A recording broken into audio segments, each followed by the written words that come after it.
Hello everyone. So today we will discuss about the introduction of history. तो इस discussion में हम लोग देखेंगे कि हिस्ट्री होती क्या है, कैसे हिस्ट्री को हम लोग डिफाइन कर सकते हैं, कैसे एक लेमैन को समझा सकते हैं कि हिस्ट्री क्या है। उसके बाद हम लोग देखेंगे कि अगर हिस्ट्री की शुरुआत की बात करेंगे या हिस्ट्री के ओरिजिन की हम लोग बात करेंगे तो कौन सी वो पहली पर्सनैलिटी है जिसके साथ हिस्ट्री का ओरिजिन जो है वो एसोसिएट हमें देखने को मिलता है। उसके बाद हम लोग देखेंगे कि इंडियन हिस्ट्री की शुरुआत कैसे हुई है, कौन से वो पहले लोग हैं जिन्होंने इंडियन हिस्ट्री की किताबें लिखी हैं और कौन से वो लोग हैं जिन्होंने इंडियन हिस्ट्री लिखने में मदद की है। उसके बाद हम हिस्ट्री को लेके जो डिफरेंट अप्रोचेस हैं उनको देखेंगे। डिफरेंट जो हिस्ट्री के स्कूल्स हमें देखने को मिलते हैं, किस तरह का उनका नज़रिया है, किस तरह का उनका व्यू है अलग अलग चीज़ों को लेके, वो सारी चीज़ें वहाँ पर डिस्कस करेंगे। और फाइनली हम लोग देखेंगे अप्रोचेस टू हिस्ट्री कि हिस्ट्री को पढ़ने के लिए कौन सा अप्रोच हमें इस्तेमाल करना चाहिए और कैसे हम अपने इस कोर्स को आगे बढ़ाएंगे और किस अप्रोच के साथ इस कोर्स को आगे बढ़ाएंगे। तो चलिए डिस्कशन की शुरुआत करते हैं। जब बात आती है हिस्ट्री की तो एक सवाल हमारे मन में आता है कि हिस्ट्री होती क्या है। किसी भी सब्जेक्ट को शुरू करने से पहले हमें ये क्लैरिटी होनी चाहिए कि ये जो सब्जेक्ट है वो किसके बारे में है, इसको कैसे पढ़ते हैं और क्या क्या चीज़ें जो हैं इसमें हमें देखने को मिलेंगी। तो अगर इस सब्जेक्ट की बात करेंगे हम लोग या हिस्ट्री की हम लोग बात करेंगे तो इसको ब्रीफली इस तरह डिफाइन किया जा सकता है that it is the subject, it is the discipline which deals with the inquiry into the experiences of people who have lived in the past. तो जो लोग पास्ट में रह चुके हैं, जिनका एग्जिस्टेंस हमें पास्ट में देखने को मिलता है, उनके एक्सपीरियंसेस की इंक्वायरी को हम लोग हिस्ट्री कह सकते हैं। अगर और आसान भाषा में हम लोग समझने की कोशिश करेंगे so narration of past events with the help of sources, इस तरह भी हम ये जो डिसिप्लिन है इसको डिफाइन कर सकते हैं। लेकिन जब कहानियों की बात आती है, पास्ट एक्सपीरियंसेस की बात आती है, तो जनरली ये कहा जाता है कि भाई हमारी दादी नानी जो हैं वो भी हमें कहानियाँ सुनाती रही हैं, हमारी जो ग्रैंड मदर्स हैं उन्हें उनकी तरफ से भी हमें कहानियों का नरेशन देखने को मिलता है, पास्ट का नरेशन देखने को मिलता है। तो क्या डिफरेंस है हमारी ग्रैंड मदर्स और हमारी जो हिस्टोरियंस हैं उनके बीच में, और किस तरह से हम लोग डिफ्रेंशिएट कर सकते हैं उनके नरेशन में। तो जब डिफरेंस की बात आती है कि किस तरह का डिफरेंस दोनों के बीच में हमें देखने को मिलता है, तो बहुत बड़ा डिफरेंस हमें देखने को मिलता है दोनों ही के बीच में, और वो डिफरेंस है सोर्सेस का। जो हम दादी नानी हमें कहानियाँ सुनाती हैं वो किसी कॉन्क्रीट सोर्सेस के ऊपर बेस्ड नहीं होती हैं। वहीं अगर हम हिस्टोरियंस की बात करेंगे तो उनका जो नरेशन है it is always based on concrete sources. तो हिस्ट्री को बिना सोर्सेस के नहीं पढ़ा जा सकता है। Source is coined essential part of history. बिना सोर्सेस के हिस्ट्री ना तो लिखी जा सकती है और ना ही पढ़ी जा सकती है। तो ये बेसिक डिफरेंस हमें जो एक लेमैन का नरेशन होता है और एक हिस्टोरियन का जो नरेशन है उसके बीच में देखने को मिलता है। अब हम अगर बात करेंगे हिस्ट्री के ओरिजिन की कि हिस्ट्री कहाँ से शुरू हुई है, कैसे इसका डेवलपमेंट हमें देखने को मिलता है, कौन से वो पहले लोग हैं जिन्होंने पहली बार हिस्ट्री लिखना शुरू किया था। तो जैसा कि आप पिक्चर में देख सकते हैं, ये जेंटलमैन आपको दिखाई दे रहे होंगे, इनका नाम है हेरोडोटस।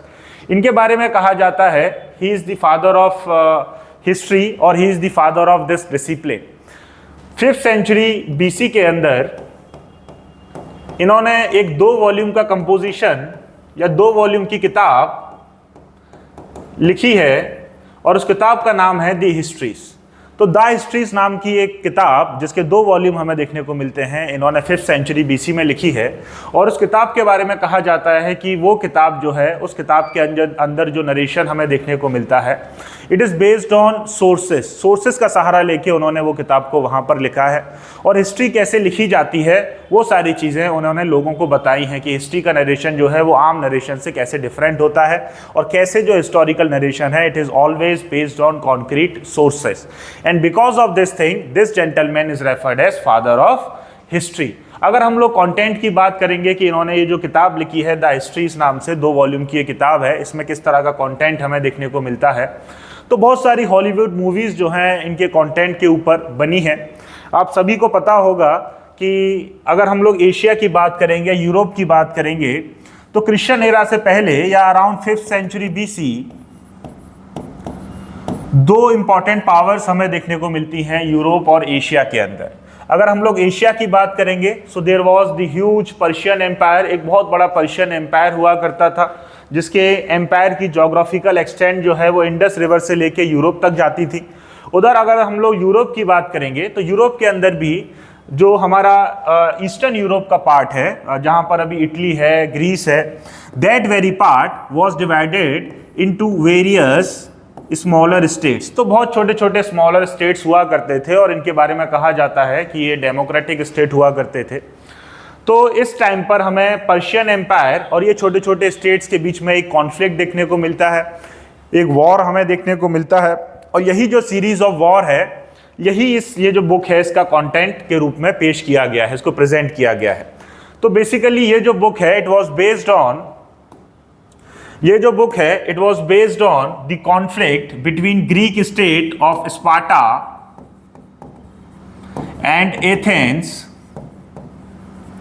और दूसरी तरफ हमारे पास है the great Persian empire.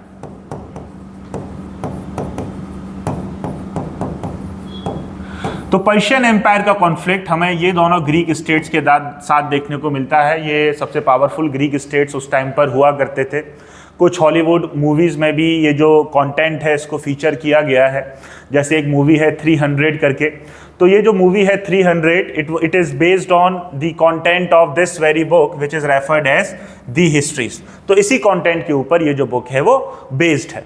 So because of the seminal work of Herodotus he is often referred as the father of history. तो इनके सेमाइनल वर्क की वजह से इनको फादर ऑफ हिस्ट्री भी कहा जाता है।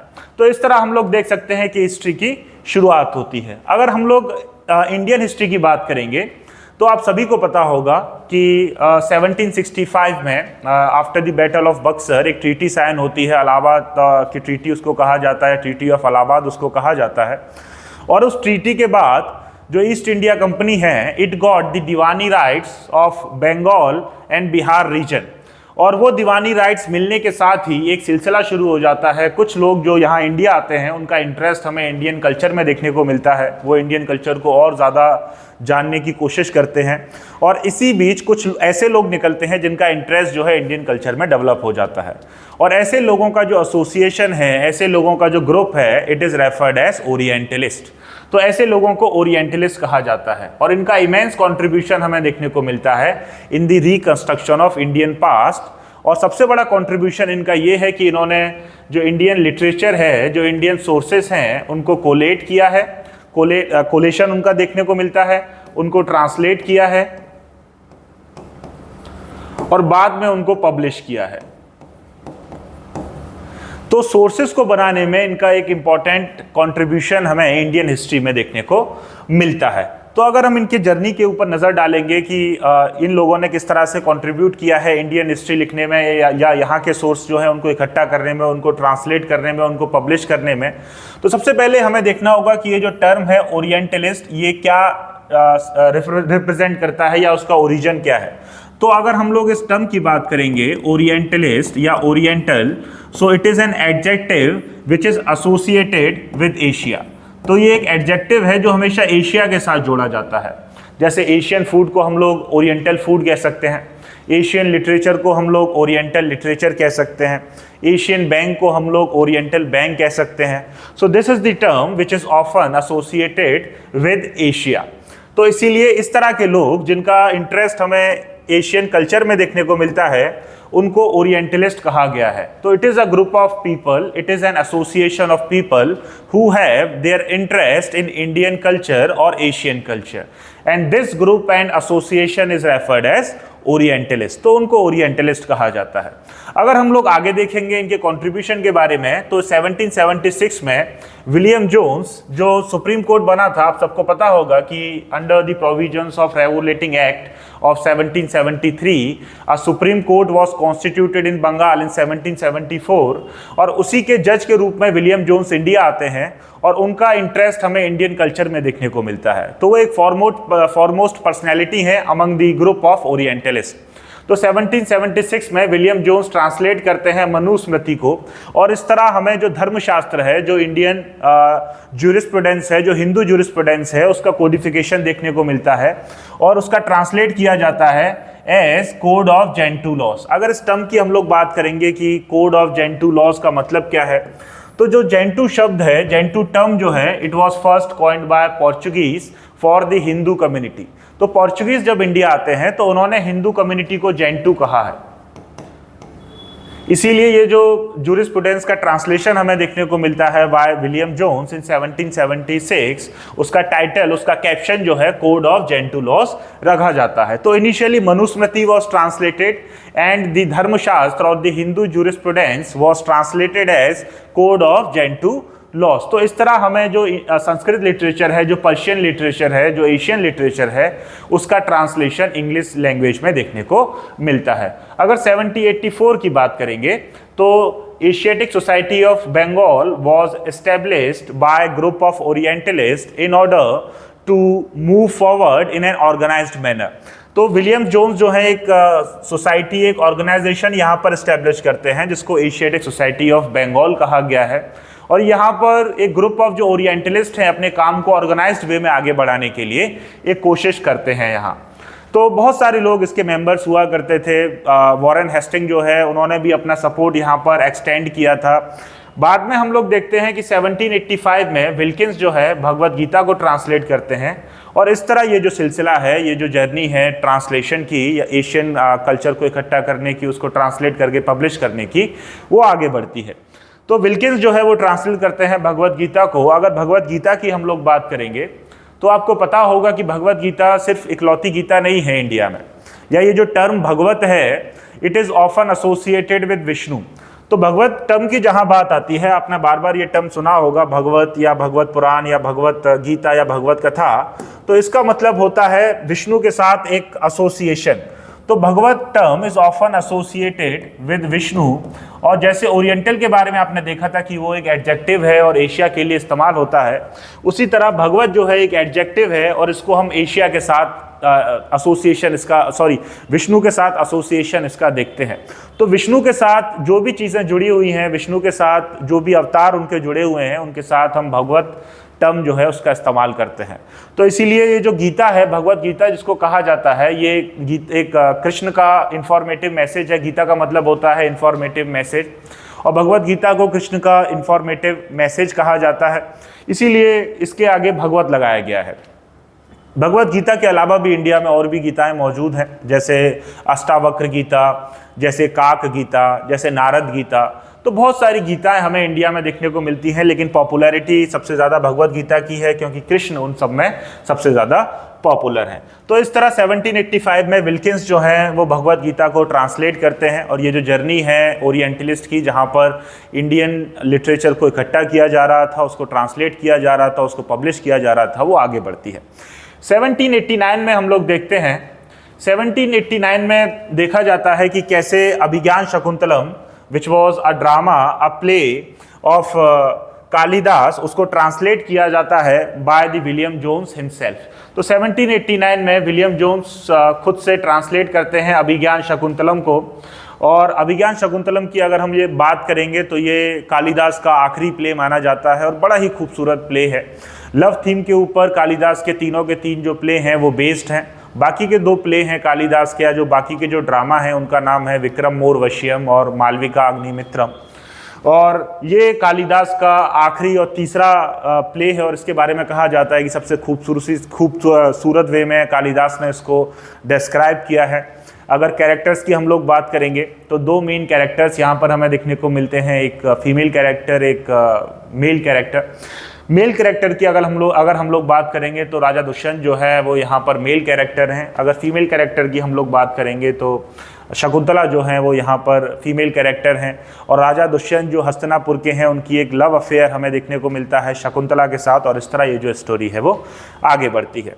तो 1789 में Abhijnana Shakuntalam was translated by William Jones again. तो इस तरह ये जो जर्नी है कोलेशन की, ट्रांसलेशन की और पब्लिकेशन की ओरिएंटलिस्ट के साथ शुरू होती है, और इंडियन हिस्ट्री लिखने के लिए सोर्सेस यहाँ पर तैयार किए जाते हैं। अगर हम इस जर्नी को आगे बढ़ाएंगे कि कैसे यहाँ पर हमें कंट्रीब्यूशन देखने को मिलता है from the side of other people, तो हम लोग यहाँ पर देख सकते हैं कि कैसे 1837 में Brahmi and Kharosthi script were deciphered by James Prinsep. तो ऐसा कहा जाता है कि एंशिएंट इंडिया में दो मेजर स्क्रिप्ट हमें मेजर रूप से देखने को मिलती हैं। दो मेजर स्क्रिप्ट का इस्तेमाल किया जाता है अलग अलग सोर्सेस को लिखने के लिए, और वो दो जो मेजर स्क्रिप्ट हैं वो हैं ब्राह्मी एंड खरोस्ती। अगर ब्राह्मी की हम लोग बात करेंगे तो ब्राह्मी का इस्तेमाल हमें मेनलैंड इंडिया में देखने को मिलता है। इंडिया में जो भी सोर्सेस लिखे हैं, चाहे वो आर्कियोलॉजिकल सोर्सेस हों, चाहे वो लिटरेरी सोर्सेस हों, उसमें ब्राह्मी का इस्तेमाल हमें देखने को मिलता है। और आज की जितनी भी स्क्रिप्ट हैं वो कहीं ना कहीं ब्राह्मी स्क्रिप्ट से ही डिराइव्ड हैं। तो ब्राह्मी को जनरली लेफ्ट टू राइट लिखा जाता था और वहीं खरोस्ती को लेफ्ट टू राइट लिखा जाता, राइट टू लेफ्ट लिखा जाता था। तो दोनों का ओरिएंटेशन हमें अलग अलग देखने को मिलता है। खरोस्ती स्क्रिप्ट के बारे में हम लोग कह सकते हैं कि जब पर्शियन कल्चर और इंडियन कल्चर का एक्सचेंज हमें देखने को मिलता है after the invasion of the Persian forces in India, particularly the north west part of India, तो तब खरोस्ती स्क्रिप्ट जो है वो निकल के आती है। खरोस्ती स्क्रिप्ट की अगर हम लोग बात करेंगे तो 300 AD आते आते खरोस्ती स्क्रिप्ट का इस्तेमाल हमें देखने को नहीं मिलता है, ये गायब हो जाती है। और खरोस्ती स्क्रिप्ट, जैसा कि हमने बताया कि राइट टू लेफ्ट इसका ओरिएंटेशन हमें देखने को मिलता है। Kharosthi script generally north west part जो है इंडियन सब कॉन्टिनेंट का, जहां पर अभी पाकिस्तान है, अफगानिस्तान है, वहां पर इसका इस्तेमाल देखने को मिलता है। वहीं ब्राह्मी स्क्रिप्ट का इस्तेमाल हमें मेनलैंड इंडिया में देखने को मिलता है। तो जेम्स प्रिंसिप 1837 में जो ब्राह्मण स्कॉलर्स हैं या बाकी के स्कॉलर्स हैं उनकी मदद से एक काउंसिल बनाई जाती है, कमेटी बनाई जाती है, और उस कमेटी की मदद से जेम्स प्रिंसिप 1837 में ब्राह्मी और खरोस्ती दोनों ही को डेसिफर कर पाते हैं। तब जाके यहाँ के जो लिटरेरी सोर्सेस हैं जो एंशिएंट लैंग्वेज में लिखे गए थे उनको पढ़ा जा पाना मुमकिन हो पाता है, क्योंकि जब आप स्क्रिप्ट पढ़ पाएंगे तभी आप सोर्सेस को डेसिफर कर पाएंगे। 1790 की हम लोग बात करेंगे तो 1790 से पहले लोगों को नहीं पता था कि गौतम बुद्धा के रूट्स जो हैं वो किस तरह बिहार के साथ जुड़े हुए हैं और किस तरह का कनेक्शन उनका बिहार के साथ हमें देखने को मिलता है। 1790s में पहली बार with the efforts of orientalist लोगों को पता चला कि गौतम बुद्धा को निर्वाण बिहार में मिला था और गौतम बुद्धा का मेजर लाइफ स्पैन जो है वो बिहार में बीता है। और इसकी वजह यह है कि जब सेंट्रल एशियन कंट्रीज़ में ब्रिटिश कॉलोनी इस्टेब्लिश होती हैं और वहाँ के लोगों का कल्चर वो जब जानने की कोशिश करते हैं, आप सभी को पता होगा कि सेंट्रल एशियन जो कंट्रीज़ हैं वहाँ पर बुद्धिज़्म एक मेजर रिलीजन हमें देखने को मिलता है। तो वहाँ गौतम बुद्धा के बहुत सारे नामों के बीच में एक और नाम से उनको एसोसिएट किया जाता है और वो नाम है बिहारी। तो उन कंट्रीज़ में गौतम बुद्धा को बिहारी नाम से एसोसिएट किया जाता था, बिहारी नाम से बुलाया जाता था। तब जाके यहाँ के जो लोग हैं, यहाँ के जो ओरिएंटलिस्ट हैं, उन्होंने इस पर रिसर्च शुरू किया और इस तरह गौतम बुद्धा के जो बिहारी रूट्स हैं उनको खोज निकाला गया। और 1790s के बाद इंडिया के लोगों को पता चलता है कि गौतम बुद्धा का बिहार के साथ एक बहुत गहरा कनेक्शन है, क्योंकि अगर हम लोग बुद्धिज़्म की बात करेंगे तो बुद्धिज़्म इंडिया से ऑलमोस्ट डिसअपियर हो चुका था उस टाइम तक। अगर अभी भी हम बात करेंगे तो सिर्फ 0.7% जो इंडियन पॉपुलेशन है वो बुद्धिज़्म को फॉलो करती है और उसमें से भी 86 to 87% ऐसे लोगों की है जो नवयान सेक्ट को फॉलो करते हैं, यानी कि जिनका कन्वर्जन हमें डॉक्टर अंबेडकर के बाद देखने को मिलता है बुद्धिज़्म में। तो इसकी वजह से गौतम बुद्धा के जो रूट्स हैं वो खो चुके थे। नहीं पता था लोगों को कि गौतम बुद्धा का लाइफ स्पैन कहाँ से शुरू हुआ है और कहाँ पर वो हमें देखने को मिलता है। तो यहाँ पर भी हमें ओरिएंटलिस्ट का एक इम्पॉर्टेंट कंट्रीब्यूशन देखने को मिलता है कि उन्होंने इंडियन कल्चर को रीजनरेट किया है। 1819 में अगर हम लोग बात करेंगे तो 1819 में जो सांची है मध्य प्रदेश के अंदर, उसको डिस्कवर किया जाता है। सांची का नाम जब आपके सामने आता है तो हमेशा सांची के साथ लोग एसोसिएट करते हैं स्तूप को, कि सांची में एक स्तूप हमें देखने को मिलता है। सांची एक कॉम्प्लेक्स है जिसमें अलग अलग पुराने बिल्डिंग्स, पुराने मॉन्यूमेंट्स जो हैं वो अलग अलग टाइम पर बनाए गए हैं, लेकिन सांची जिसके लिए फेमस है वो है सम्राट अशोक का स्तूप नंबर 1। तो सांची के अंदर बेसिकली 3 स्तूप देखने को मिलते हैं। इसके अलावा कई और मंदिर भी वहाँ पर बनाए गए हैं, लेकिन सांची का जो सबसे सेलिब्रेटेड, सबसे पॉपुलर मॉन्यूमेंट है वो है स्तूप नंबर 1, जिसके बारे में कहा जाता है कि सम्राट अशोक या किंग अशोक जो है उनके टाइम पर उसको बनाया गया था। तो 1890 में डिस्कवरी ऑफ सांची हमें देखने को मिलता है और सांची के बारे में लोगों को पता चलता है। ये जो साइट है उसको दोबारा से रिकवर किया जाता है और इंडियन रूट्स के बारे में लोगों को और ज़्यादा बेहतर वे में पता चलता है। 1861 की अगर हम लोग बात करेंगे तो 1861 में आर्कियोलॉजिकल सर्वे ऑफ इंडिया, जो बॉडी अभी भी एग्जिस्ट करती है, जिसका काम है कि यहाँ के जो एंशिएंट मॉन्यूमेंट्स हैं उनको प्रोटेक्ट करना ताकि पोस्टेरिटी जो है अपने रूट्स के बारे में जान सके। तो आर्कियोलॉजिकल सर्वे ऑफ इंडिया जो है उसका एस्टेब्लिशमेंट हमें 1861 में देखने को मिलता है। And the personality associated with the establishment of archaeological survey of India was Alexander Cunningham. तो अलेक्जेंडर कनिंघम पहले डायरेक्टर जनरल अपॉइंट किए गए थे आर्कियोलॉजिकल सर्वे ऑफ इंडिया के, और इनके इस कंट्रीब्यूशन की वजह से उन्हें फादर ऑफ इंडियन आर्कियोलॉजी भी कहा जाता है। 1857 में आपको पता होगा कि एक बहुत ही इंपॉर्टेंट इवेंट हमें देखने को मिलता है इंडियन हिस्ट्री के अंदर, जिसको रिवॉल्ट ऑफ 1857 भी कहा जाता है, जहां पर इंडियन सोसाइटी के जो अलग अलग सेक्शंस हैं वो ब्रिटिश एडमिनिस्ट्रेशन के अगेंस्ट एक रिएक्शन मैनिफेस्ट करते हैं। तो इस रिवॉल्ट के बाद ब्रिटिश जो एडमिनिस्ट्रेशन है वो और ज़्यादा कॉशियस हो जाता है, और ज़्यादा अलर्ट हो जाता है, और ज़्यादा यहाँ के लोगों के बारे में जानने की कोशिश करता है। और इस प्रोसेस के अंदर एक जर्मन एक्सपर्ट को इंडिया बुलाया जाता है, और उसको ये काम सौंपा जाता है कि वो इंडियन कल्चर को और ज़्यादा जाने, इंडियन लिटरेचर को और ज़्यादा इंटेंसिटी के साथ इकट्ठा किया जाए, उसको ट्रांसलेट किया जाए और उसको पब्लिश किया जाए। तो मैक्स मूलर की तरफ से हमें 50 से भी ज़्यादा वॉल्यूम्स देखने को मिलते हैं इंडियन लिटरेचर के, जिनको ट्रांसलेट किया जाता है और जिनको पब्लिश किया जाता है। तो और ज़्यादा यहाँ का जो लिटरेचर है उसको ट्रांसलेट किया जाता है, उसको बाद में पब्लिश किया जाता है, तो यहाँ के लोगों को यहाँ के कल्चर के बारे में पता चलता है। तो जैसा कि हम लोगों ने देखा कि इस तरह जो ओरिएंटलिस्ट हैं उनका एक मेजर कंट्रीब्यूशन हमें देखने को मिलता है in the collation, in the translation and in publication of Indian literary sources. तो जो सोर्सेस है उनको तैयार किया जाता है, आर्कियोलॉजिकल सोर्सेस को खोजा जाता है, लिटरेरी सोर्सेस को ट्रांसलेट किया जाता है, उनको पब्लिश किया जाता है। तो जब सोर्सेस हमारे पास तैयार हो जाते हैं तो अब इंडियन हिस्ट्री लिखी जा सकती है, क्योंकि जैसा कि हम लोगों ने डिस्कस किया था कि बिना सोर्सेस के हिस्ट्री एग्जिस्ट नहीं करती है, ना तो उसको पढ़ा जा सकता है और ना ही उसको लिखा जा सकता है। तो इंडियन हिस्ट्री की जब बात आती है तो ऐसा कहा जाता है दैट द फर्स्ट पर्सन और the first personality who is associated with the composition of Indian history, उनका नाम है जेम्स मिल। तो जेम्स मिल जो है, इसके बारे में कहा जाता है कि वो पहले इंसान हैं जिन्होंने इंडियन हिस्ट्री लिखने की कोशिश की है, और उनकी जो किताब है उसको the history of British India के नाम से जाना जाता है। 1817 में उन्होंने ये किताब लिखी है।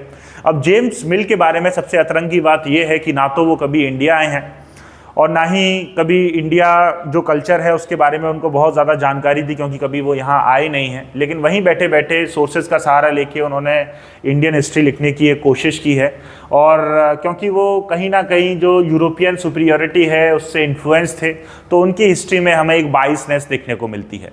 उन्होंने इंडियन कल्चर को डेनिग्रेट किया है, उसको डेस्पाइज किया है अपने कंपोजिशन के अंदर कि इंडियन कल्चर जो है वो पिछड़ा हुआ है, इंडिया के लोग जो हैं वो पिछड़े हुए हैं, इंडियन सोसाइटी जो है वो पिछड़ी हुई है।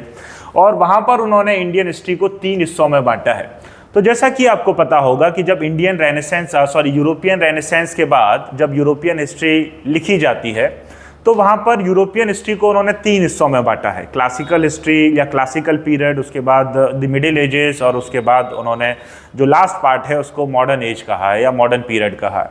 उसी तरह जेम्स मिल जो है वो इंडियन हिस्ट्री को भी 3 हिस्सों में बांटते हैं, क्योंकि ऐसा कहा जाता है कि लोग जो हैं वो कहीं ना कहीं अपने बायस से इन्फ्लुएंस्ड रहते हैं। अगर किसी ने एयरप्लेन का इंटीरियर नहीं देखा है, अगर कोई एयरप्लेन के अंदर नहीं बैठा है, तो अगर उसको इमेजिन करने के लिए कहा जाए कि एयरप्लेन कैसा अंदर से दिखता होगा, तो वो बस की तरह उसका इंटीरियर देखेगा, या जहाँ पर वो गया है उसी की तरह देखेगा। तो बस और ट्रेन की तरह वो बताएगा कि वैसा ही इंटीरियर होता होगा। तो जब इंडियन हिस्ट्री लिखने की जेम्स मिल कोशिश करते हैं तो उन्होंने इंडियन हिस्ट्री को 3 हिस्सों में बांटा है, क्योंकि यही उनको पता था कि हिस्ट्री है तो 3 हिस्सों में उसको बांटना ही है। तो जो पहला पार्ट है उसको उन्होंने हिंदू हिस्ट्री कहा है, जो दूसरा पार्ट है उसको उन्होंने मुस्लिम हिस्ट्री कहा है, और जो तीसरा पार्ट है उसको उन्होंने ब्रिटिश हिस्ट्री कहा है। तो इस तरह उन्होंने जो पहले 2 पार्ट हैं इंडियन हिस्ट्री के उनको एस्क्राइब किया है on the basis of the religion of rulers. तो रूलर्स का जो रिलीजन है उस हिसाब से उन्होंने जो पहले 2 पार्ट्स हैं उनका नाम यहाँ पर दे दिया है। इससे क्या होता है कि बाद के जो स्कॉलर्स हैं वो इससे नाखुश हुए हैं, उनको लगता है कि ये ठीक तरीका नहीं है किसी भी पीरियड की या किसी भी रीजन की हिस्ट्री को बांटने का, क्योंकि अगर हम लोग एंशिएंट हिस्ट्री की बात करेंगे तो वहाँ पर बहुत सारे रूलर्स हमें ऐसे देखने को मिलते हैं जो बुद्धिज़्म को फॉलो करते थे। जो जैनिज़्म को फॉलो करते थे। अगर हम लोग मेडिवल हिस्ट्री की बात करेंगे तो वहाँ पर भी बहुत सारे रूलर्स हमें ऐसे देखने को मिलते हैं जो हिंदुइज़्म फॉलो करते थे, जैसे विजयनगर किंगडम हो गया। तो उनके बारे में आप कैसे कह सकते हैं कि पूरा का पूरा मुस्लिम हिस्ट्री उस टाइम पर देखने को मिलता है। तो ये जो डिवीज़न उन्होंने किया है, ये जो क्लासिफिकेशन उन्होंने किया है इंडियन हिस्ट्री का, इसको डिस्टॉर्टेड बताया जाता है, उसको सही नहीं बताया जाता। और बाद के जो स्कॉलर्स हैं वो इंडियन हिस्ट्री को फिर 3 पार्ट्स में डिवाइड करते हैं, जिसको हम आज जानते हैं। That is first part is referred as ancient history, जो सेकेंड पार्ट है उसको मेडिवल हिस्ट्री कहा गया है, और जो थर्ड पार्ट है उसको मॉडर्न हिस्ट्री कहा गया है, कॉलोनियल हिस्ट्री कहा गया है, या ब्रिटिश हिस्ट्री कहा गया है। तो अलग अलग नाम से इसको जाना जाता है। अगर हम लोग एक सिस्टमेटिक हिस्ट्री की बात करेंगे कि पहली बार किसी ने सिस्टमेटिक हिस्ट्री लिखी है इंडिया के ऊपर, तो वो है V.A. स्मिथ। तो विंसेंट आर्थर स्मिथ के बारे में कहा जाता है कि 1904 के अंदर वो पहली बार एक सिस्टमेटिक बुक लिखते हैं इंडियन हिस्ट्री के ऊपर, जिसका नाम उन्होंने दिया है अर्ली हिस्ट्री ऑफ इंडिया। तो इसके बारे में कहते हैं कि ये पहली सिस्टमेटिक किताब है इंडियन हिस्ट्री के बारे में, जिसको यूनिवर्सिटीज़ में भी शुरुआत में जब कॉलोनियल रूल इंडिया में था तो उस टाइम पर यूनिवर्सिटीज़ में भी यहाँ के लोगों को पढ़ाया जाता था। ठीक है, तो ये सारी चीज़ें हमें ये जो शुरुआती हिस्ट्री की बुक्स हैं वहाँ पर देखने को मिलती है। अब अगर हम हिस्टोरियोग्राफी की बात करेंगे, हिस्ट्री को लिखने के तरीके की बात करेंगे कि कैसे जो अलग अलग हिस्टोरियंस हैं उनके नज़रिए में हमें क्या क्या डिफरेंस देखने को मिलता है, तो जो अलग अलग हिस्टोरियंस हैं on the basis of certain similarities and differences, हमने उनको 4 पार्ट में बांटा है, या और भी ग्रुप्स हमें देखने को मिलते हैं, लेकिन मेजरली जो है यही 4 स्कूल्स या 4 ग्रुप्स हमें हिस्टोरियंस के देखने को मिलते हैं। जैसे कल्चर की बात की जाएगी तो इंडियन कल्चर को हम अलग अलग पार्ट में बांटते हैं कि एक नॉर्थ इंडिया का कल्चर हो गया है, एक नॉर्थ ईस्ट का कल्चर हो जाता है, एक ईस्टर्न रीजन का कल्चर हम लोग ले लेते हैं, एक सदर्न कल्चर हम लोग ले लेते हैं, क्योंकि ये कल्चर्स में कुछ सिमिलैरिटीज़ भी हैं और कुछ डिफरेंसेस भी हैं। So on the basis of certain similarities, on the basis of certain differences, we divided these cultures. इसी तरह हम लोग जो हिस्ट्रीज इन्होंने लिखी हैं, जो हिस्ट्री की किताबें इन्होंने लिखी हैं, और इनके नज़रिए में जो डिफरेंसेस और जो सिमिलैरिटीज़ हमें देखने को मिलती हैं, उसके बेसिस पर हिस्टोरियंस को हम लोग 4 ग्रुप्स में बांटते हैं, या 4 जो स्कूल्स हैं उनमें बांट दिया जाता है उनको। अगर हम लोग पहले ग्रुप की बात करेंगे तो उसको कहा जाता है कैम्ब्रिज स्कूल। कैम्ब्रिज स्कूल की जब बात आती है तो उनकी राइटिंग्स में हमें कुछ स्पेसिफिक फीचर्स देखने को मिलते हैं।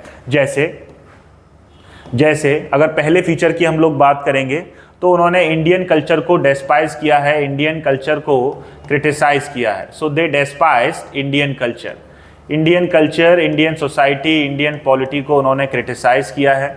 यहाँ पर फॉरेन इन्फ्लुएंस हमें ज़्यादा देखने को मिलता है, जैसा कि अभी आपने देखा कि जो विंसेंट आर्थर स्मिथ की जो किताब है 1904 में जो लिखी गई है, उसमें अलेक्जेंडर का जो इन्वेजन है उसको बहुत ज़्यादा इंपॉर्टेंस दिया गया है, बहुत ज़्यादा प्रमोट उसको किया गया है। तो ये चीज़ें हमें यहाँ पर देखने को मिलती हैं, यानी कि फॉरेन इन्फ्लुएंस को वहाँ पर बहुत ज़्यादा इंपॉर्टेंस दिया गया है। उसी तरह यहाँ की जो सोसाइटी है उसको स्टैटिक बताया गया है, यहाँ की जो पॉलिटी है उसको ख़राब बताया गया है, उसको भी स्टैटिक बताया गया है। ये कहा गया है that Indians were accustom to despotic rule, इनको नहीं पता है डेमोक्रेसी क्या होती है, इनको नहीं पता है रिपब्लिकनिज्म क्या होता है। तो ये इस तरह इंडियन जो कल्चर है, इंडियन जो सोसाइटी है, इंडियन जो पॉलिटिकल स्ट्रक्चर है, उसको डेस्पाइज किया गया है इन राइटिंग्स के अंदर और उसको क्रिटिसाइज किया गया है। अगर हम लोग दूसरे स्कूल की बात करेंगे यहाँ पर कि दूसरा स्कूल हमारा नेशनलिस्ट स्कूल निकल के आता है, तो जो newly educated intelligentsia colonial rule के दौरान हमें देखने को मिलती है, जब वो इस तरह की हिस्ट्री पढ़ते हैं और अपने सोर्सेज का जब स्टडी करते हैं तो उनको लगता है कि कैम्ब्रिज स्कूल के जो लोग हैं उन्होंने इंडियन हिस्ट्री को डिस्टॉर्ट कर दिया है। जो कॉलोनियल हिस्टोरियंस हैं उन्होंने हिस्ट्री को डिस्टॉर्ट करके लिखा है और ठीक से प्रेजेंट नहीं किया है।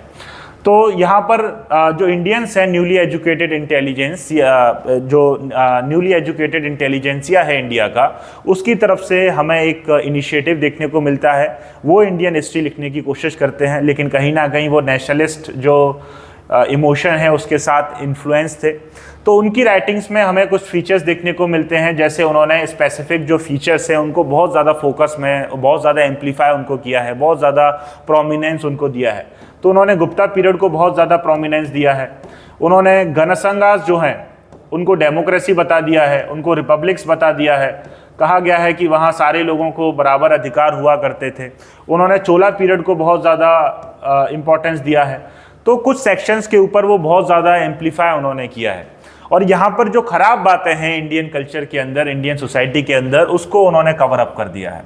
ठीक है, तो कवर अप यहाँ पर एक हमें देखने को मिलता है regarding Indian society and Indian culture. तो यहाँ पर भी जो इंडियन हिस्ट्री की क्लियर पिक्चर है वो निकल के हमें नहीं आती है। बाद के स्कूल्स की अगर हम बात करेंगे तो बाद का स्कूल जो है, जब आज़ादी मिल जाती है देश को, इंडिया जो है जब इंडिपेंडेंट हो जाता है, तो कुछ और हिस्टोरियन सामने आते हैं और उनका मानना ये था कि ये जो दो पुराने स्कूल्स हैं, इन्होंने पॉलिटिकल हिस्ट्री के ऊपर बहुत ज़्यादा फोकस किया है। सिर्फ राजा रानी की कहानी को ही इन्होंने अपनी राइटिंग्स में मेंशन किया है। तो ये जो स्कूल है ये कहीं ना कहीं इकोनॉमिक हिस्ट्री के ऊपर बहुत ज़्यादा फोकस करता है। इसका मानना था कि जो इकोनॉमिक हिस्ट्री है, जो मटीरियलिस्टिक एक्सप्रेशन है अलग अलग पीरियड्स का, उसको हिस्ट्री के अंदर अभी तक जगह नहीं दी गई है। So this very school focused on economic history के ऊपर इसने फोकस किया है। इसके अलावा जो मार्क्सिस्ट स्कूल है उसका एम्फेसिस हमें जो कॉमन पीपल है या जो मासेस हैं उसके ऊपर देखने को मिलता है। तो कॉमन पॉपुलेशन के ऊपर इन्होंने यहाँ पर बहुत ज़्यादा फोकस किया है कि उनका क्या कंट्रीब्यूशन है हिस्ट्री के अंदर या हिस्ट्री के अलग अलग पीरियड्स के अंदर। तो ये डिफरेंस यहाँ पर हमें देखने को मिलता है। अगर हम प्रोमिनेंट हिस्टोरियंस की बात करेंगे तो नेशनलिस्ट हिस्टोरियंस की जब बात आती है तो नीलकंठ शास्त्री जो हैं वो इम्पॉर्टेंट हिस्टोरियंस हैं इस ग्रुप के। उसी तरह RL मित्र जो हैं उनको भी कहा जाता है कि वो भी इम्पॉर्टेंट हिस्टोरियन है इस स्कूल के। तो इस तरह के नेशनलिस्ट हिस्टोरियंस हमें देखने को मिलते हैं। जब मार्क्सिस्ट स्कूल के हम लोग हिस्टोरियन की बात करते हैं तो A.L. बशाम और उनकी किताब the wonder that was India को प्रोमिनेंट या सेमिनल वर्क माना जाता है related to this very school. इसके बाद D.D. गोशाम्बी की जो है उनको भी एक इम्पॉर्टेंट मार्क्सिस्ट हिस्टोरियन बताया जाता है। R.S. शर्मा जो है उनको भी मार्क्सिस्ट हिस्टोरियंस कहा जाता है। तो इस तरह से जो मार्क्सिस्ट हिस्टोरियंस हैं उनका कंट्रीब्यूशन हमें हिस्ट्री के अंदर देखने को मिलता है। अब क्या है कि 1990s आते आते हिस्टोरियंस के अंदर एक और व्यू हमें देखने को मिलता है, एक और नज़रिया देखने को मिलता है। और उस नज़रिए का मानना था कि जो डिप्राइव्ड सेक्शन है सोसाइटी के, अभी तक हिस्टोरियंस ने उसके ऊपर बहुत ज़्यादा फोकस नहीं किया है, यानी कि उनको इम्पोर्टेंस नहीं दिया गया है। तो 1990s के बाद एक और हिस्टोरियंस का ग्रुप हमें देखने को मिलता है, एक और हिस्ट्री का नज़रिया देखने को मिलता है जहाँ पर डिप्राइव्ड सेक्शन के ऊपर फोकस किया गया था। तो ये जो सबऑल्टर्न स्कूल है, the writings of subaltern school prominently focused on the deprived sections of the society। तो जो डिप्राइव्ड सेक्शन है उसके ऊपर उन्होंने बहुत ज़्यादा इंपॉर्टेंस दिया है, उसको बहुत ज़्यादा प्रमोट किया है। तो इस तरह जो अलग अलग सिमिलैरिटीज़ हैं और अलग अलग डिफरेंसेस हैं उनके बेसिस पर हमने हिस्टोरियंस को 4 हिस्सों में बांटा है। कैम्ब्रिज स्कूल की जो हिस्ट्रीज़ हैं वहाँ पर उन्होंने जो इंडियन हिस्ट्री है या जो इंडियन सोसाइटी है उसको क्रिटिसाइज़ किया है, फॉरेन इन्फ्लुएंस को प्रमोट किया है। वहीं अगर नेशनलिस्ट हिस्टोरियंस की हम लोग बात करेंगे तो वहाँ पर उन्होंने जो हिस्ट्री, इंडियन हिस्ट्री के स्पेसिफिक पार्ट्स हैं, स्पेसिफिक पीरियड्स हैं, उनको बहुत ज़्यादा एम्पलीफाई किया है। इसके अलावा जो ख़राब चीज़ें हैं उनको कवर अप किया गया है। अगर हम लोग मार्क्सिस्ट हिस्टोरियंस की हम बात करेंगे तो यहाँ पर जो मटीरियलिस्टिक एक्सप्रेशन है हिस्ट्री के अंदर उसको बहुत ज़्यादा फोकस में लेके आए हैं ये लोग। इसके अलावा इकोनॉमिक हिस्ट्री के ऊपर बहुत ज़्यादा फोकस किया है इन्होंने। कॉमन पॉपुलेशन का क्या रोल है अलग अलग पीरियड्स के अंदर उसके ऊपर उन्होंने बहुत ज़्यादा फोकस किया है। सबऑल्टर्न स्कूल जो है वो डिप्राइव्ड सेक्शन के ऊपर बहुत ज़्यादा फोकस करता है।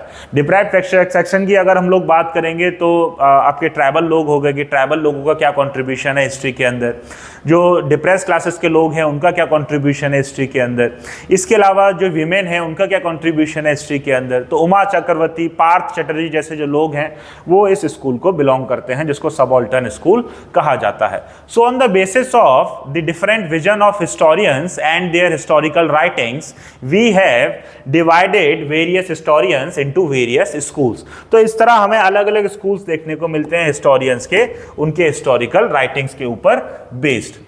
अब अगर हम लोग अप्रोच की बात करेंगे कि हिस्ट्री पढ़ी कैसे जा सकती है या अपने कोर्स के अंदर हम कैसे हिस्ट्री को पढ़ेंगे, तो हिस्ट्री पढ़ने का एक बड़ा ही सिंपल तरीका होता है। हिस्ट्री पढ़ने का जो तरीका है वो साइंस से कम ज़्यादा ऑर्गेनाइज्ड नहीं है। जनरली लोग मानते हैं कि हिस्ट्री जो है बड़ा ही डिसऑर्गेनाइज्ड है और कोई ऑर्गेनाइजेशन इसमें नहीं है और साइंस जितना इम्पोर्टेंस इसको नहीं दिया जाता है। लेकिन जब आप ठीक से हिस्ट्री को जानते हैं तो देखेंगे कि हिस्ट्री को पढ़ने का जो तरीका है वो बड़ा ही सिस्टमेटिक तरीका है और साइंस से कम ऑर्गेनाइज्ड नहीं है हिस्ट्री को पढ़ने का जो तरीका है। तो हिस्ट्री की जहां बात आती है तो सबसे पहले फोकस किया जाता है सोर्सेस के ऊपर, कि जिस भी पीरियड को आप लोग पढ़ रहे हैं उसके सोर्सेस को जानना बहुत ज़्यादा ज़रूरी हो जाता है। जैसे अगर आप लोग हड़प्पा सिविलाइजेशन पढ़ रहे हैं या इंडस वैली सिविलाइजेशन पढ़ रहे हैं तो उसके सोर्सेस को सबसे पहले जानना बहुत ज़रूरी हो जाता है कि कौन से सोर्सेस हैं जो हमें उस टाइम की जानकारी दे रहे हैं। अगर आप वैदिक पीरियड को पढ़ रहे हैं तो उनके सोर्सेस को सबसे पहले जानना बहुत ज़्यादा ज़रूरी है कि वो कौन से सोर्सेस हैं जो हमें वैदिक पीरियड के बारे में बता रहे हैं। तो सोर्सेज बहुत इंपॉर्टेंट रोल प्ले करते हैं हिस्ट्री के अंदर, क्योंकि बिना सोर्सेज के हिस्ट्री को नहीं लिखा जा सकता है या उसको नहीं पढ़ा जा सकता है। नेक्स्ट जो हमारे पास पार्ट है अप्रोच के अंदर वो है ज्योग्राफी। तो ज्योग्राफी की जहां बात आती है तो ज्योग्राफी भी एक इंपॉर्टेंट रोल प्ले करती है हिस्टोरिकल रिसर्च के अंदर। ज्योग्राफी, क्योंकि चीज़ें जो हैं वो वैक्यूम में नहीं हो सकती हैं, आपको ज्योग्राफी को डिफाइन करना पड़ेगा कि आप किस ज्योग्राफी की बात कर रहे हैं और ज्योग्राफी ने क्या रोल प्ले किया है उस पीरियड की हिस्ट्री को डेवलप करने के लिए। तो अगर हम ज्योग्राफी के कंट्रीब्यूशन की बात करेंगे तो हमारी कंट्री का जो नाम है it is based on the geography of our country, वो जनरली हमारी ज्योग्राफी के ऊपर ही बेस्ड है। जैसे जब हम कंट्री की बात करते हैं तो दो ऑफिशियल नाम हमें हमारी कंट्री के दिखने को मिलते हैं, वो है इंडिया और भारत। तो इंडिया की अगर हम लोग बात करेंगे तो इंडिया टर्म जो है it was coined bye Greeks. सबसे पहले ग्रीक्स जो है वो इस टर्म को कॉइन करते हैं और ये जो टर्म है it was based on river Indus. River Indus के पास वाला जो रीजन है ग्रीक्स लोगों ने उसको इंडिया कहा है। उसी तरह भारत की अगर हम लोग बात करते हैं तो ऋग्वैदिक पीरियड में या ऋग्वेद के अंदर इस ट्राइब को बहुत ज़्यादा प्रोमिनेंस दिया गया है और एक सबसे पावरफुल ट्राइब जो है ऋग्वेद के अंदर हमें देखने को मिलती है जिसका नाम भारत ट्राइब हुआ करता था। ऋग्वेद के अंदर 30 के आसपास या 30 से ज़्यादा ट्राइब्स हमें देखने को मिलती हैं और भरत ट्राइब जो है वो उसमें सबसे ज़्यादा पॉपुलर या सबसे ज़्यादा पावरफुल हुआ करती थी। इसके अलावा और नामों की अगर हम बात करेंगे अपने कंट्री की तो नेक्स्ट जो नाम हमें देखने को मिलता है वो है हिंदुस्तान। तो हमारे कंट्री को हिंदुस्तान भी कहा जाता है और हिंदुस्तान टर्म जो है वो हिंदू से लिया गया है। और अगर हम हिंदू टर्म की बात करेंगे तो this term was coined bye Persian. तो जो पर्शियन लोग हैं उन्होंने पहली बार हमारी ज्योग्राफी को, हमारे रीजन को हिंदू उन्होंने कहा है। और उसके पीछे जो कहानी बताई जाती है वो ये है कि जो रिवर सिंधु है, क्योंकि एस प्रोनाउंस करने में उनको परेशानी होती थी तो उन्होंने रिवर सिंधु को हिंदू कहा है और हिंदू के आसपास वाले जो रीजन है उसको उन्होंने ज्योग्राफी के साथ एसोसिएट किया है, सिंधु के साथ एसोसिएट किया है। तो इनिशियली एंशिएंट इंडिया में हिंदू जो है किसी रिलीजन के साथ एसोसिएशन उसका देखने को नहीं मिलता है। ये जो टर्म है Hindu it was associated with a geography, ये एक ज्योग्राफी के साथ एसोसिएशन था इसका। और बाद में जब टर्क्स लोग इंडिया आए हैं, जब मुगल एम्पायर यहाँ स्टैब्लिश होता है तो उन्होंने इस रीजन को हिंदुस्तान कह दिया है। उसी तरह चाइनीज लोग जब इंडिया आते हैं तो उन्होंने इस रीजन को इंतु कहा है, उन्होंने इस रीजन को इंतु कहा है। तो इस तरह हमारी जो कंट्री है उसके अलग अलग नाम हमें देखने को मिलते हैं और हमारी कंट्री के जो नाम है वो कहीं ना कहीं हमारी जो ज्योग्राफी है उसके ऊपर बेस्ड है। इसके अलावा ये जो रीजन है इसको सब कॉन्टिनेंट भी कहा जाता है और जब सब कॉन्टिनेंट की बात आती है कि क्यों इसको सब कॉन्टिनेंट कहा जाता है तो उसके पीछे भी ज्योग्राफी का इंपॉर्टेंट रोल हमें देखने को मिलता है, क्योंकि यहाँ की जो ज्योग्राफी है वो बहुत ज़्यादा डाइवर्स है एक कॉन्टिनेंट की तरह। इसके अलावा ये जो रीजन है हमारा इंडिया वाला ये बाकी रीजन से कटा हुआ है। बाकी अगर हम एशिया की बात करेंगे तो बाकी एशिया से ये कटा हुआ हमें देखने को मिलता है इसकी ज्योग्राफी की वजह से। इधर अगर आप लोग देखेंगे तो यहाँ हिमालयन माउंटेन्स हैं, यहाँ पर हिंदू कुश माउंटेन्स आपको देखने को मिलते हैं, यहाँ पर आपको इंडियन ओशियन और बे ऑफ बंगाल रीजन यहाँ पर देखने को मिलता है। तो इंडिया में घुसने के लिए बहुत कम ही जगह थे या इंडिया में एंटर करने के लिए कुछ पासेस बस हुआ करते थे जहाँ से इंडिया में आप एंटर कर सकते हैं और इसकी ज्योग्राफी जो है उसको बाकी एशिया से अलग बनाती है। इसकी वजह से इंडिया जो है उसको या इंडियन सबकॉन्टिनेंट जो है उसको सबकॉन्टिनेंट कहा गया है। तो उसके पीछे रीजंस क्या है? सबसे पहले इसकी ज्योग्राफी जो इसको बाकी एशिया से अलग करती है। इसके अलावा इसका जो डाइवर्स टोपोग्राफी है वो भी इसको सबकॉन्टिनेंट का नाम देने में मदद करती है, क्योंकि इंडिया में आपको हर तरह की टोपोग्राफी देखने को मिलती है।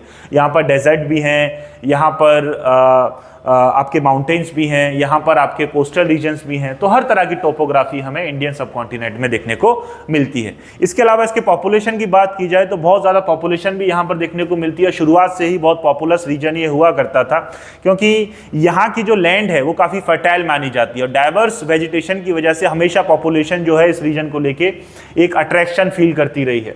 तो ये सारी चीज़ें हमें यहाँ पर देखने को मिलती हैं। तो ज्योग्राफी की जब बात आती है, ज्योग्राफी हमारी जो हिस्ट्री है उसको डेवलप करने के लिए बहुत इंपॉर्टेंट रोल प्ले करती है। वो उसके पॉलिटिकल डेवलपमेंट में अपना कंट्रीब्यूशन देती है, वो उसके इकोनॉमिक डेवलपमेंट में अपना कंट्रीब्यूशन देती है, वो उसके कल्चरल डेवलपमेंट में अपना कंट्रीब्यूशन देती है, वो उसके इकोनॉमिक डेवलपमेंट में अपना कंट्रीब्यूशन देती है। तो ज्योग्राफी का बहुत बड़ा रोल हमें हिस्ट्री के डेवलपमेंट में देखने को मिलता है। वहीं अगर पॉलिटी की बात करेंगे तो नेक्स्ट जो सेक्शन है हमारी अप्रोच के अंदर वो है पॉलिटी, और पॉलिटी को हमें जानना बहुत ज़्यादा ज़रूरी है। जब किसी पीरियड की हम लोग पॉलिटी डिस्क्राइब करते हैं, उसको जानने की कोशिश करते हैं, तो दो इंपॉर्टेंट चीज़ों का ध्यान आपको रखना पड़ता है, या दो इंपॉर्टेंट पार्ट्स में आप स्टडी को कर सकते हैं। वो है पहला डायनेस्टिक हिस्ट्री।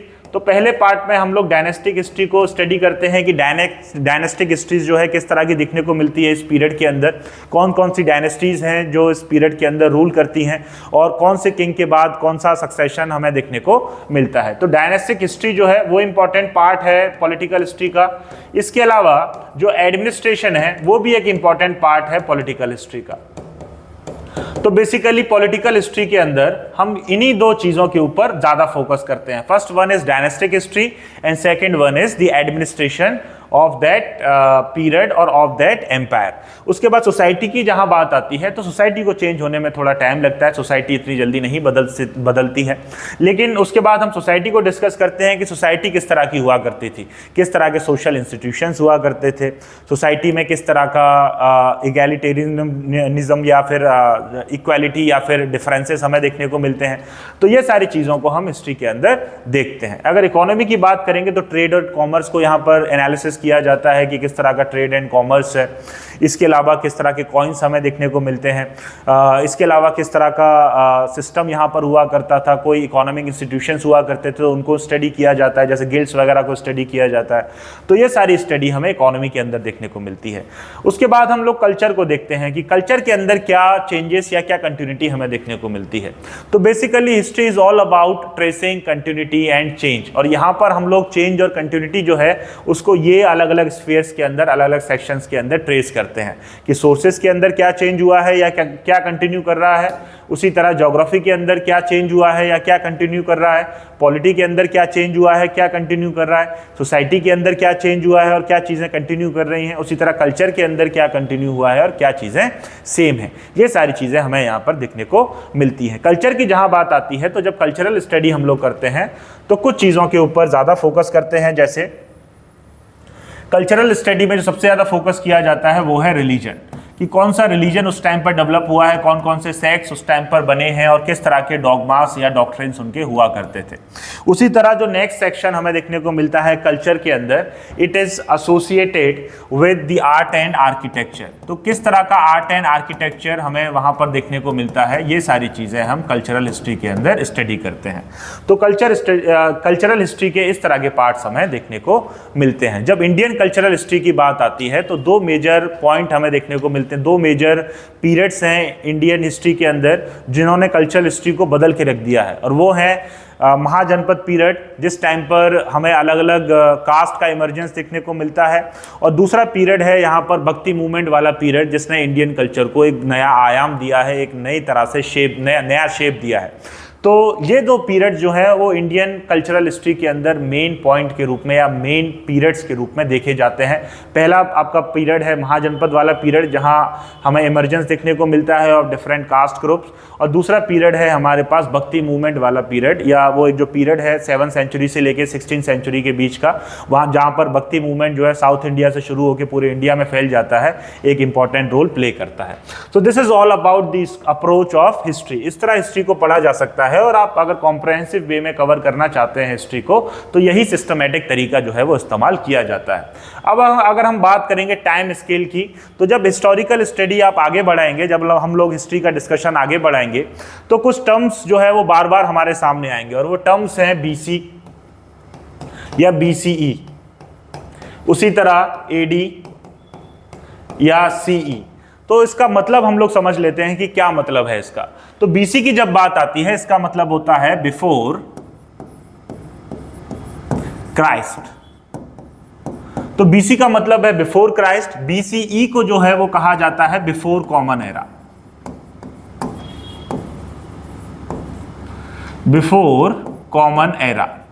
AD की जब बात आती है तो एडी जो है वो एक लैटिन टर्म से बना हुआ है जिसका नाम होता है एनो डोमिनी, जिसको एनो डोमिनी कहा जाता है, जिसका मतलब है in the year of Christ, in the year of Christ. इसके अलावा इस पीरियड को सीई भी कहा जाता है, इसका मतलब होता है कॉमन एरा।